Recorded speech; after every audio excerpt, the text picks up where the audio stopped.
Under traditional royal protocol, Princess Anne's family, including Peter Phillips and Zara Tyndall, share the monarch's direct lineage. Although they hold no royal titles, by their mother's choice, they remain core members who embody the dignity and honor of the House of Windsor.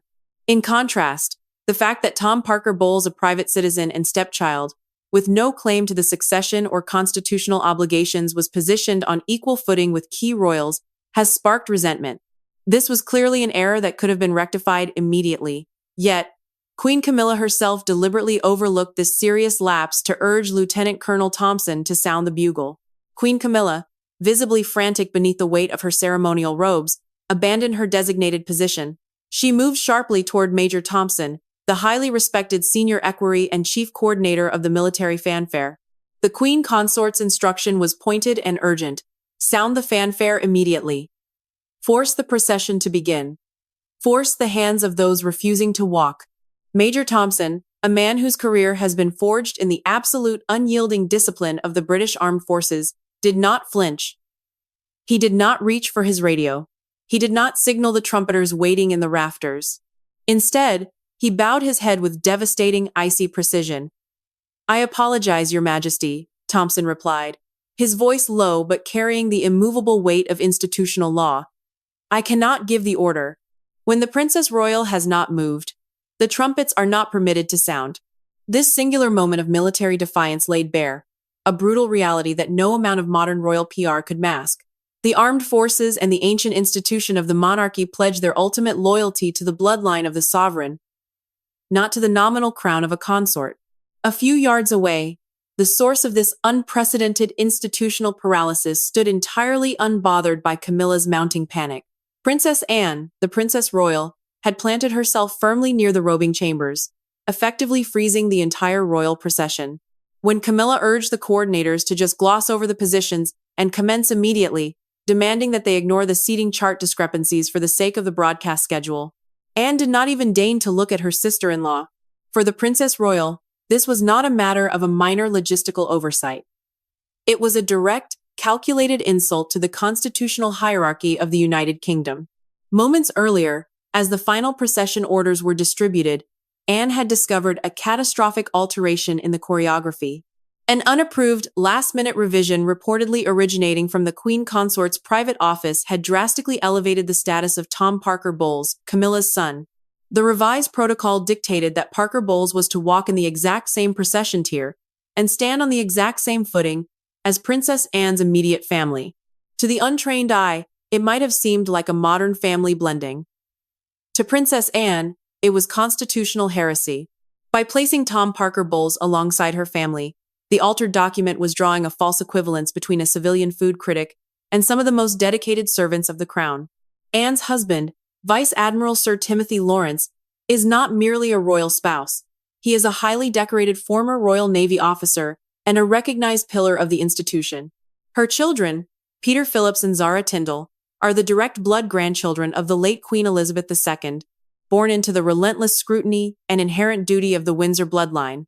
Zara herself is an Olympic medalist who has represented the crown on the global stage.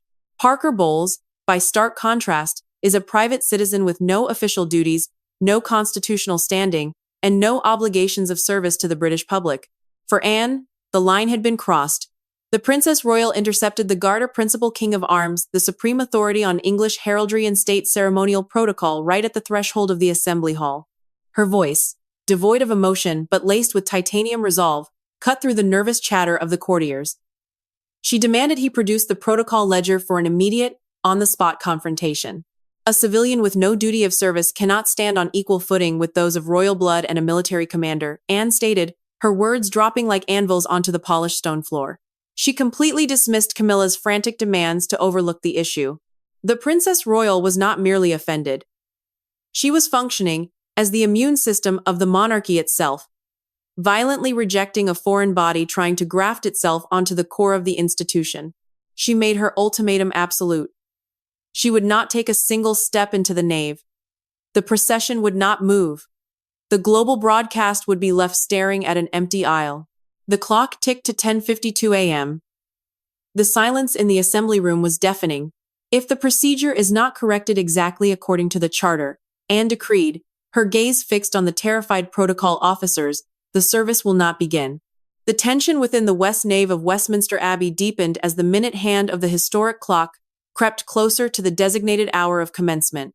The refusal of Major Thompson to sound the fanfare had effectively stripped the Queen Consort of her immediate tactical leverage, leaving her standing in her ceremonial velvet robes, while the entire machinery of state remained frozen behind her.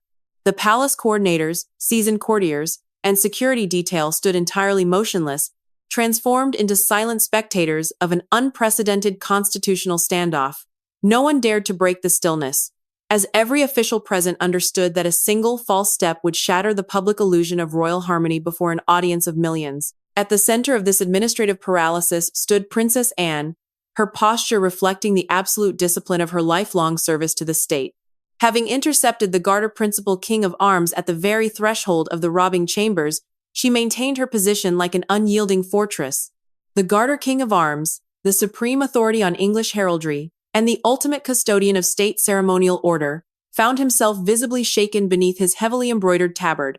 He was accustomed to dealing with minor historical discrepancies and rigid aristocratic hierarchies. But he was entirely unprepared to face the wrath of the Princess Royal over an active, deliberate manipulation of the royal line of succession.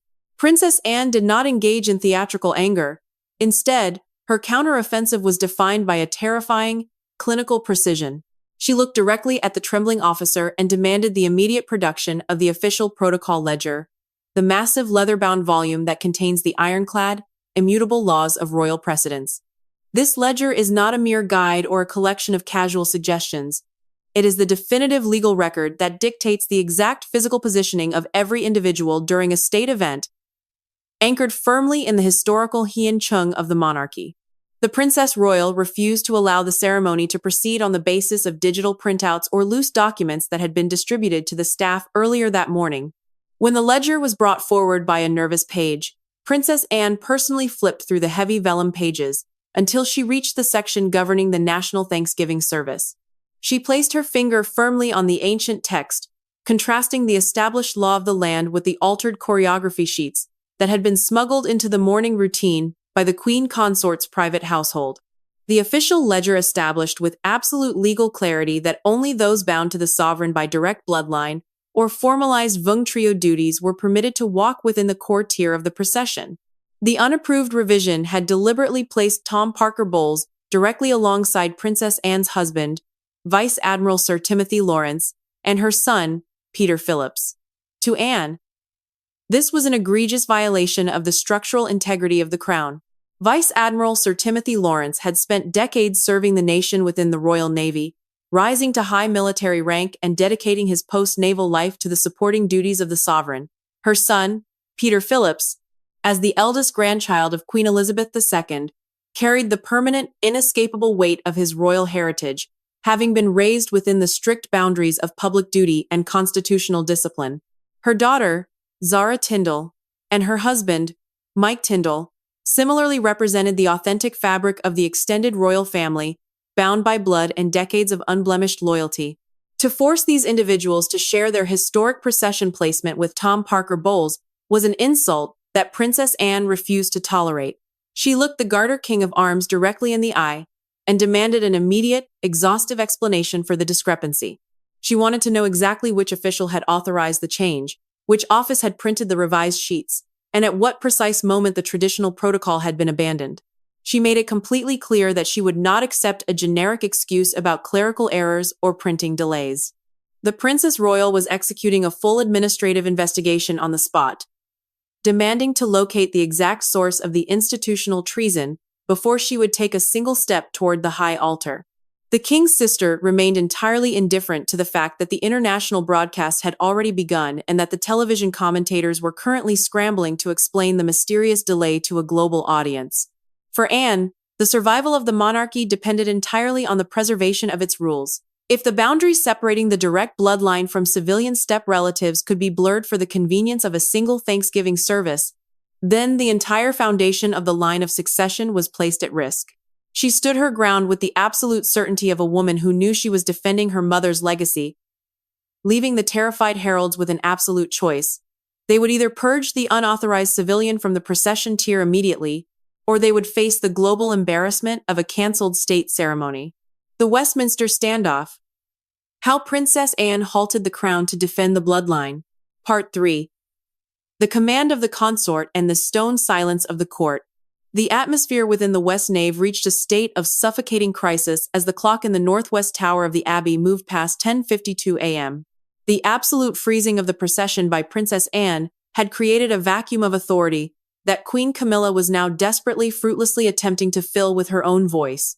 The initial shock of Major Thompson refusing her direct instruction to sound the fanfare had transformed the Queen Consort's anxiety into an active, visible panic.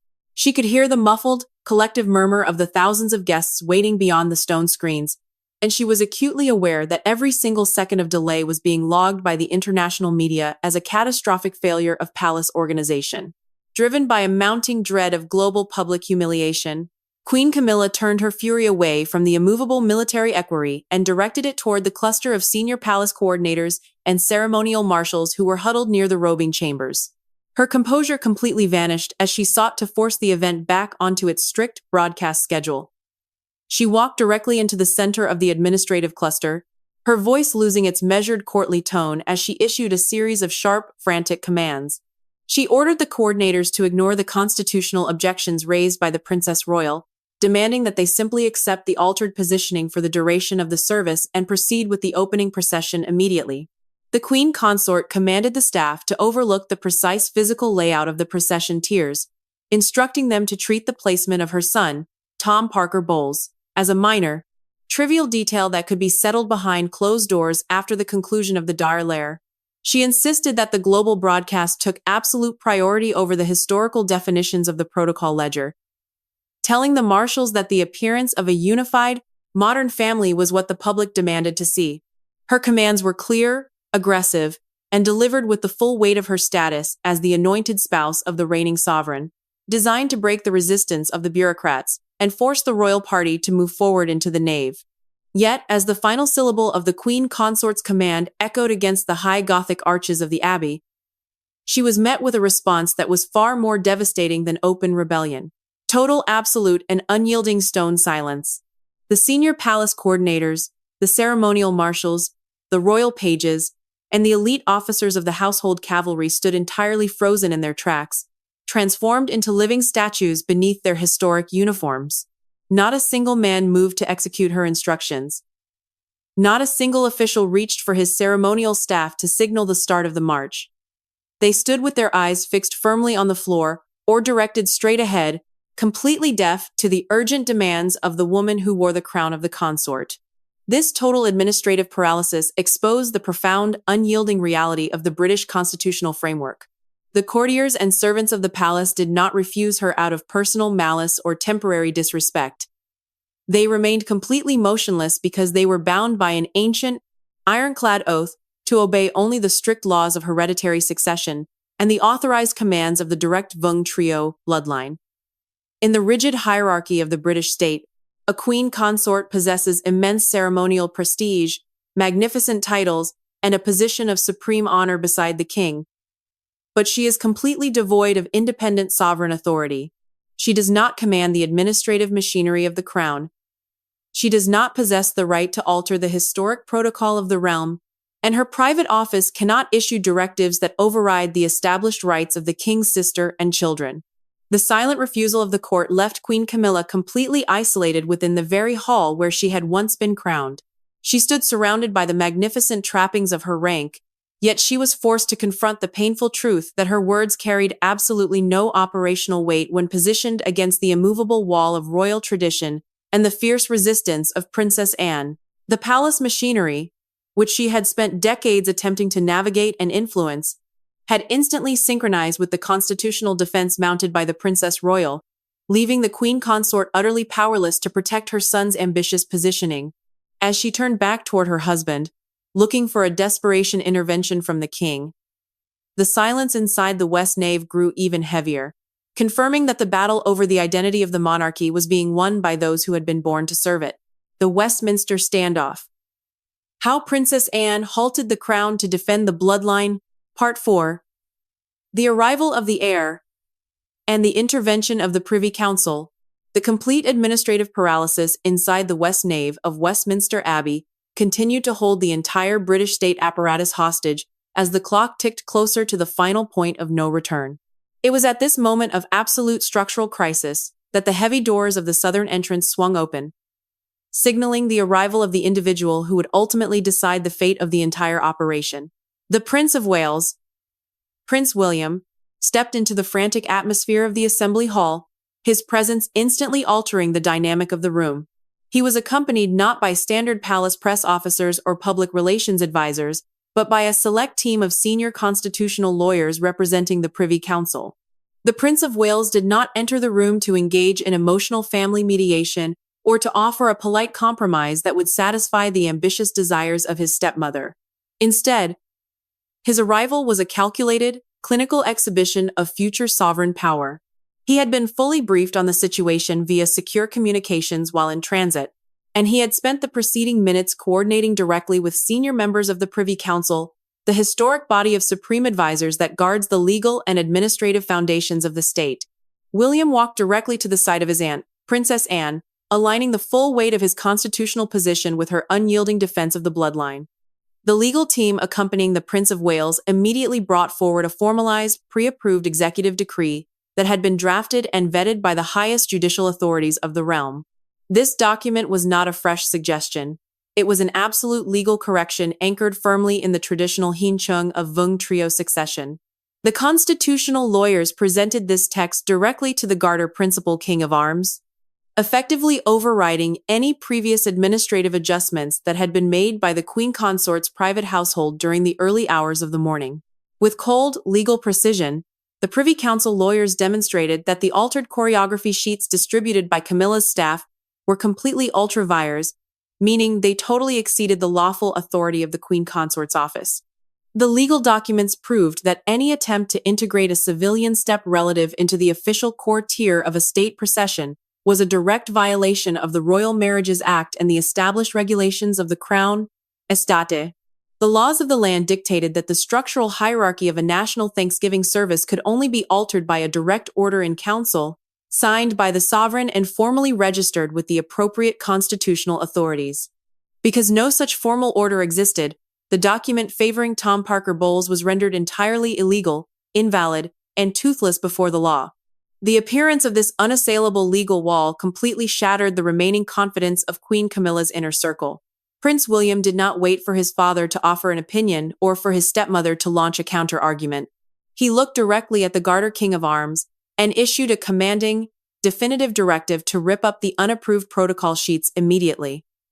Under the direct supervision of the Prince of Wales and the Princess Royal, the altered documents were physically destroyed right inside the robing room, ensuring that the unauthorized changes could never be used as a historical precedent for future state events. William then turned his attention to the security detail of the Royalty Protection Command. He ordered the elite officers to immediately escort Tom Parker Bowles out of the Sacred Dynasty procession tier. The Queen's son was removed from the immediate company of Vice Admiral Sir Timothy Lawrence and Peter Phillips, and he was firmly directed down a separate, minor side aisle reserved exclusively for ordinary guests and non-royal dignitaries. The boundary had been redrawn with absolute clinical finality, and the civilian intruder had been completely purged from the core of the state machinery before he could step foot into the public eye.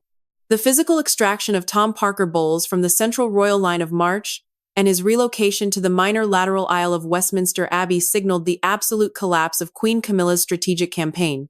It was now exactly 10:56 a.m., and the reigning sovereign, King Charles III, was forced to witness the total dismantling of his wife's administrative authority within the historic walls of the Assembly Chamber.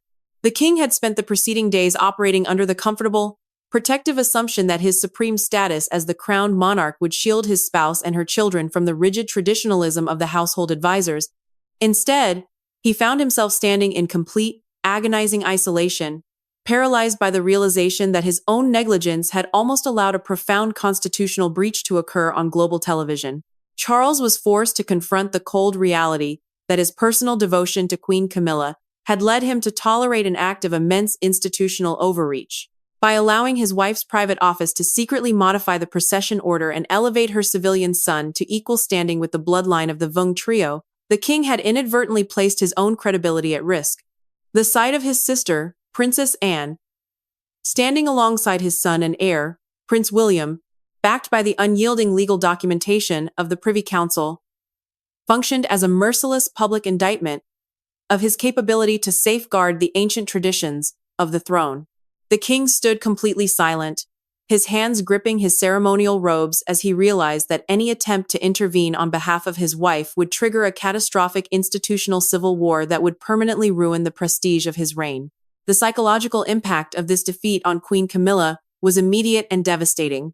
The queen consort was forced to watch her son being escorted away by the Royalty Protection Command, stripped of the prominent position she had spent months attempting to secure for him. Every single calculation her household had made regarding the integration of the Parker Bowles family into the core fabric of the contemporary state had been ground to dust in less than 10 minutes by the unyielding discipline of the Eminence Bowles' direct line of succession. She realized with brutal clarity that despite the magnificent crown resting upon her head and the titles of supreme honor beside her name, she remained an outsider whose lineage possessed absolutely zero currency within the structural reality of the British monarchy. The intense, suffocating dissatisfaction within Camilla's private circle was made worse by the absolute refusal of the court and the military to validate her desperate instructions. The absolute failure of her attempt to force Major Thompson to sound the fanfare had proven that when the crown is threatened by external ambition, the defensive mechanisms of the state will always synchronize with the bloodline rather than the marital partner. She was left with no choice but to accept the total neutralization of her family's ambitions, forced to endure the bitter humiliation of knowing that every senior courtier, pages of honor, and officer present in the room had witnessed her absolute exclusion from the levers of operational power. As the final adjustments were made to the procession lines, the king could offer his wife no comfort and no defense. The unyielding rules of succession had spoken through the actions of his sister and his son, demonstrating that a reigning sovereign is merely a temporary custodian of a historic trust that cannot be altered to satisfy personal affections. The sophisticated trap had closed completely around the ambitions of the Parker Bowles family, leaving the king and queen consort to face the impending global broadcast with the heavy, bitter knowledge that the true authority over the future of the crown remained firmly in the hands of the Windsor heirs. The final resolution of this unprecedented institutional conflict took place with absolute clinical speed as the clock in the Northwest Tower hit exactly 10:58 a.m. With the unapproved protocol documents destroyed and Tom Parker Bowles firmly removed from the central tier of state, the traditional structural order of the British monarchy was instantly and flawlessly restored. The internal immune system of the Vung trio, marshaled by the terrifyingly efficient partnership of Princess Anne and Prince William, had successfully cleansed the procession of civilian overreach, ensuring that the integrity of the state remained pristine before the eyes of the waiting world. At a single nod from the Prince of Wales, signaling that the constitutional boundaries of the realm had been secured, Major Thompson stepped forward and gave the definitive command to the awaiting military musicians. The stone walls of Westminster Abbey immediately erupted with the magnificent, soaring notes of the state fanfare, filling the vast space of the nave with the traditional sounds of sovereign authority. The sudden blast of the silver trumpet sent a massive shockwave of relief through the assembly room, breaking the agonizing paralysis that had held the entire royal court hostage for 13 minutes of high-stakes domestic warfare. Princess Anne, the Princess Royal, took her rightful place at the absolute head of her family unit, her posture radiating the unyielding discipline that has defined her 50 years of unbroken public service. Beside her stood her husband, Vice Admiral Sir Timothy Lawrence, his naval medals catching the light of the high stained glass windows, representing the absolute commitment to duty that the Queen Consort's private household had tried to minimize. Directly behind them walked her son, Peter Phillips, and her daughter, Zara Tyndall, alongside her husband, Mike Tyndall, their presence forming an unbreakable wall of direct bloodline descendants. As this historic family unit stepped firmly into the main aisle of the West Nave, they did so with the immense, silent triumph of individuals who had successfully defended their ancestral birthright from predatory ambition. By contrast, the passage of the reigning couple through the nave was marked by a quiet, toxic tension that no amount of ceremonial pageantry could hide. King Charles III walked forward beneath his magnificent canopy, his expression masked by a profound, somber exhaustion as he realized that the ironclad will of his sister and his heir had completely overmatched his own authority. Beside him, Queen Camilla was forced to navigate the long walk toward the high altar under the suffocating weight of an absolute administrative defeat. She had to smile for the global television cameras and maintain the elegant composure demanded of her rank, while carrying the bitter, humiliating knowledge that her son had been thoroughly segregated from the inner sanctum of the Vung trio. The permanent record of the National Thanksgiving service would show that the Parker Bowles family was completely erased from the core visual narrative of the day. No official photographs would exist of Tom Parker Bowles standing alongside the blood grandchildren of Queen Elizabeth II. No historical film would record his family integrated into the sacred procession of the state. He remained exactly where Princess Anne's seating chart had placed him, a distant spectator seated in the lateral rows among minor foreign guests, entirely stripped of the unearned status his mother had tried to secure for him. In its final analysis, the extraordinary standoff at the Westminster border did not weaken the core structure of the British monarchy. It reaffirmed its ancient, foundational purpose with brutal, crystalline clarity. The unyielding rules of hereditary succession had proven that the crown cannot be leveraged to satisfy personal affections or elevate non-royal relatives by marriage. The sacred nave of the abbey remained exactly what it was always engineered to be: a protected sanctuary of continuity, duty, and bloodline responsibility, held in trust by the direct descendants of the late queen, and forever guarded by the relentless vigilance of the Princess Royal.